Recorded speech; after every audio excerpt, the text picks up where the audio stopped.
नमस्कार। एक बार फिर से आप सभी का बहुत बहुत स्वागत है परीक्षा वर्ल्ड के यूट्यूब चैनल में। दोस्तों, पीईटी 2022 के लिए इकोनॉमिक्स यानी कि अर्थव्यवस्था की जो क्लास हमने शुरू की थी और इसका हमारा अर्थव्यवस्था का यह सेकेंड वीडियो है। पहले वीडियो में हमने 5 ईयर प्लान्स यानी कि पंचवर्षीय योजनाओं को कवर किया था तथा इकोनॉमिक्स का यह हमारा सेकेंड वीडियो है। सेकेंड वीडियो में आज हम कवर करेंगे हरित क्रांति को। हरित क्रांति का जो टॉपिक है पीईटी 2022 में दिया गया है इकोनॉमिक्स के सेक्शन में, तो इस टॉपिक से जुड़े जो भी इम्पॉर्टेंट क्वेश्चन और आंसर बन सकते हैं उनको आज के इस वीडियो में हम कवर करेंगे। बिल्कुल आपका यह छोटा सा टॉपिक होने वाला है, तो चलिए वीडियो को स्टार्ट करते हैं। तो पहला प्रश्न आपके सामने है, हरित क्रांति शब्द का प्रतिपादक कौन है, आपसे पूछा जा रहा है। एग्जाम में यह प्रश्न पूछा गया है कई बार कि हरित क्रांति शब्द का प्रतिपादक कौन था। इम्पॉर्टेंट प्रश्न है, महत्वपूर्ण प्रश्न है, आपसे पूछा जा सकता है इसके बारे में।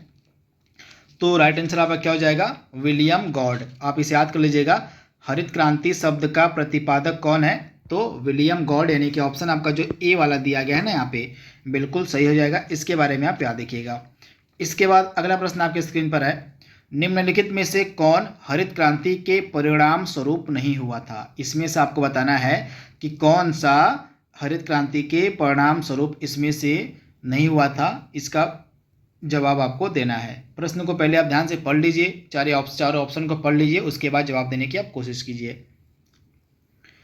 तो चलिए इस प्रश्न को सॉल्व करते हैं। तो पहला ऑप्शन आपका क्या दिया गया है, भारत के विभिन्न राज्यों के बीच असमानता में वृद्धि देखने को मिली थी हरित क्रांति के परिणाम स्वरूप। तो स्टार्टिंग में जब आपकी हरित क्रांति स्टार्ट की गई थी तो कुछ सेलेक्टेड एरिया में ही हरित क्रांति को स्टार्ट किया गया था, तो काफ़ी ज़्यादा असमानता बढ़ गई थी और हरित क्रांति के दौरान कृषि उत्पादन में, क्योंकि जो हरित क्रांति थी इसका परिणाम स्वरूप यह हुआ कि जिन जिन एरियाज पर, जिन जिन क्षेत्रों में हरित क्रांति पर ज़्यादा फोकस किया गया था उन क्षेत्रों में बहुत ही अधिक पैदावार देखने को मिली थी, सिवाय उन क्षेत्रों के जहाँ पर हरित क्रांति को स्टार्ट नहीं किया गया। तो ये असमानता में वृद्धि देखने को मिली थी विभिन्न राज्यों के बीच। तो पहली कंडीशन बिल्कुल सही दी गई है।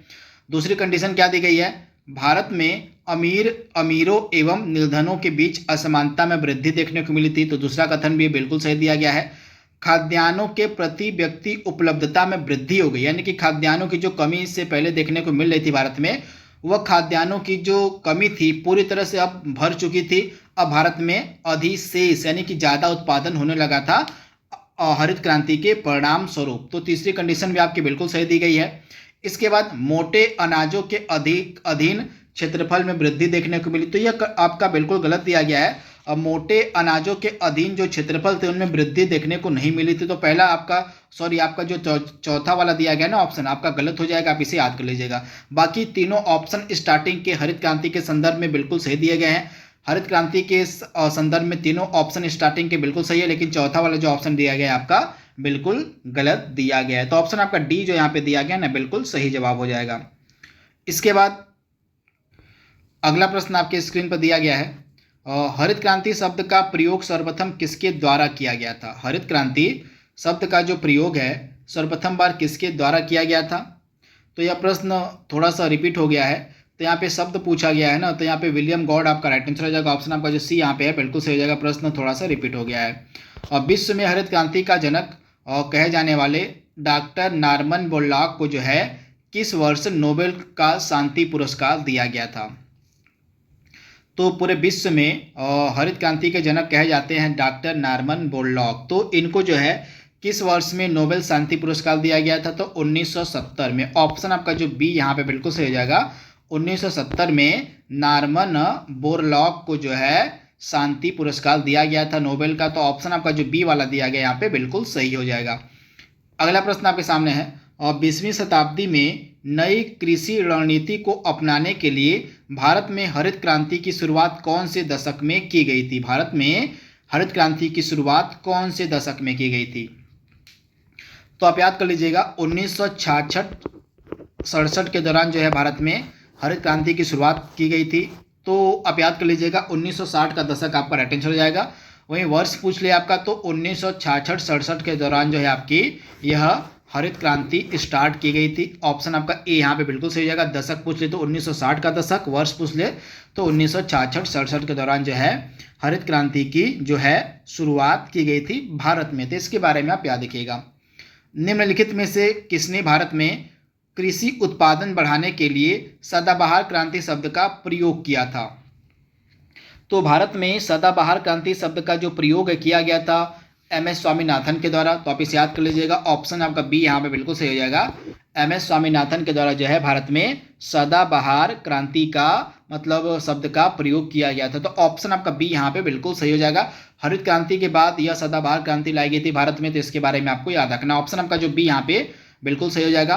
वहीं सदाबहार क्रांति का उद्देश्य क्या था? तो संपूर्ण कृषि विकास इसका उद्देश्य था। तो इसके बारे में आपको याद रखना है। संपूर्ण कृषि विकास के लिए ही आपकी सदाबहार क्रांति लाई गई थी। इसके बारे में आप याद रखिएगा। अगला प्रश्न आपके सामने है, और विश्व में हरित क्रांति का जनक किसे कहा जाता है? तो विश्व में हरित क्रांति का जनक हम कहते हैं डॉक्टर नॉर्मन बोरलॉग को। ऑप्शन आपका ए यहाँ पे बिल्कुल सही हो जाएगा। तथा भारत में हरित क्रांति का जनक हम कहते हैं डॉक्टर एम.एस. स्वामीनाथन को। तो दोनों आपको याद रखना है। विश्व में हरित क्रांति का जनक हम कहते हैं नॉर्मन बोरलॉग को, और भारत में हम हरित क्रांति का जनक कहते हैं एम.एस. स्वामीनाथन को। और विश्व में जो हरित क्रांति के जनक हैं डॉक्टर नॉर्मन बोरलॉग, ये किस देश के रहने वाले थे? तो ये किस देश के रहने वाले थे? तो ये संयुक्त राज्य अमेरिका यानी कि यूएसए के रहने वाले थे। ऑप्शन आपका जो ए यहाँ पे है बिल्कुल सही जाएगा। ये अमेरिका के रहने वाले थे नॉर्मन बोरलॉग। तो ऑप्शन आपका ए यहाँ पे बिल्कुल सही हो जाएगा। अगला प्रश्न है, भारत में हरित क्रांति का जनक किसे माना जाता है? तो मैंने आपको अभी बताया है। घुमा फिरा के ऐसे भी प्रश्न आपसे एग्जाम में पूछे जाएंगे। इससे ज़्यादा डिटेल में आपसे एग्जाम में कोई भी प्रश्न नहीं पूछा जाएगा हरित क्रांति के संदर्भ में। तो जो भी प्रश्न मैंने यहाँ पे सम्मिलित किया हुआ है हरित क्रांति के संदर्भ में, कम से कम इनको तो आप याद ही कर लीजिएगा। यहीं से आपके एग्जाम में अगर प्रश्न हरित क्रांति से पूछा जाएगा तो इन्हीं सब प्रश्नों में से ही प्रश्न आपके एग्जाम में पूछा जाएगा। तो भारत में हरित क्रांति का जनक हम कहते हैं एम.एस. स्वामीनाथन को। ऑप्शन आपका जो बी वाला यहाँ पे दिया गया है बिल्कुल सही हो जाएगा। इसके बाद निम्नलिखित में से कौन हरित क्रांति को संदर्भित करता है? तो हरित क्रांति का मेन फोकस क्या था? उच्च उत्पादक बीजों पर, हाई इल्ड वैरायटी के जो बीज थे उन्हीं पर ज़्यादा फोकस दिया गया था हरित क्रांति में। तो ऑप्शन आपका जो सी वाला दिया गया है ना यहाँ पे बिल्कुल सही हो जाएगा। उच्च पैदावार विविधता कार्यक्रम संदर्भित करता है आपका हरित क्रांति को। तो इसके बारे में आपको याद रखना। ऑप्शन जो आपका सी यहाँ पे दिया गया है ना बिल्कुल सही हो जाएगा। इसको हम बोलते हैं हाई इल्ड वैरायटी प्रोग्राम। तो इसके बारे में आपको याद रखना है, यानी कि उच्च उत्पादक बीज, उच्च पैदावार करने वाले बीज से संबंधित थी आपकी हरित क्रांति। तो इसके बारे में आपको याद रखना है। ऑप्शन आपका सी यहाँ पे बिल्कुल सही हो जाएगा। अगला प्रश्न आपके सामने है, और भारत में हरित क्रांति को जो है किस बीज के उच्च पैदावार वाली किस्मों की शुरुआत की गई थी? सर्वप्रथम बार जब हरित क्रांति स्टार्ट की गई थी तो सबसे ज़्यादा किस पर फोकस किया गया था? तो गेहूं पर। ऑप्शन आपका जो सी यहाँ पे है ना बिल्कुल सही हो जाएगा। गेहूं की पैदावार में वृद्धि करने के लिए ही सर्वप्रथम बार फोकस किया गया था हरित क्रांति पर। तो ऑप्शन आपका जो सी वाला यहाँ पे दिया गया बिल्कुल सही हो जाएगा। और इसके बाद जो बीज थे गेहूं के बीजों में जो है हाई इल्ड वैरायटी वाले बीज इस्तेमाल किए गए हरित क्रांति के दौरान, और इसके परिणाम स्वरूप जो गेहूं का उत्पादन था काफ़ी ज़्यादा बढ़ गया था। बहुत ही अधिक मात्रा में गेहूं की पैदावार देखने को मिली थी और इस हरित क्रांति के दौरान। तो ऑप्शन जो आपका सी यहाँ पे है बिल्कुल सही हो जाएगा। अगर आपसे एग्जाम में पूछ ले कि हरित क्रांति से जो है किस फसल को सबसे ज़्यादा फायदा हुआ था, किस फसल की सबसे ज़्यादा पैदावार बढ़ गई थी, तो गेहूं की सबसे ज़्यादा जो पैदावार थी वह हुई थी। तो इसके बारे में आपको याद रखना है।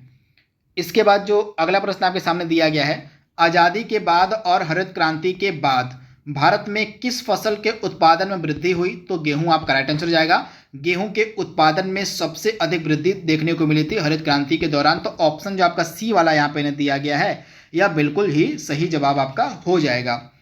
अगला प्रश्न आपके सामने दिया गया है, निम्नलिखित कथनों में से हरित क्रांति के बुनियादी तत्व क्या हैं? आपसे पूछा जा रहा है इसमें से हरित क्रांति के बुनियादी तत्व क्या थे?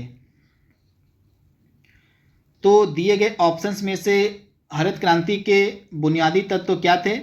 तो राइट आंसर आपका क्या हो जाएगा? और खेती के क्षेत्रों में विस्तार, मौजूदा खेत की दोहरी फसल, इसके बाद हरित क्रांति की विधि में HYV यानी कि हाई यील्ड वैरायटी बीजों का उपयोग, यानी कि ये जो तीनों थे ये बुनियादी तत्व थे हरित क्रांति के, यानी कि ऑप्शन जो आपका डी वाला यहाँ पे दिया गया है ना बिल्कुल सही हो जाएगा। इसके बारे में आपको याद रखना है। और यानी कि इस हरित क्रांति के दौरान जो खेतों का क्षेत्रफल तो उनमें वृद्धि की गई, बड़े पैमाने पर यानी कि खेतों के क्षेत्रफल में वृद्धि की गई जिससे पैदावार अधिक हुई। इसके बाद मौजूदा खेत जो थे उनमें दोहरी फसल का चलन लाया गया। और इसके बाद तीसरा क्या था, हरित क्रांति के बुनियादी तत्वों में हाई यील्ड वैरायटी वाले जो बीज थे इनका उपयोग। तो ऑप्शन आपका डी यहाँ पे बिल्कुल सही हो जाएगा। इसके बाद अगला प्रश्न आपके सामने है, हरित क्रांति के लिए भारत में आरंभिक साइट के रूप में निम्नलिखित में से कौन सा राज्य चुना गया था?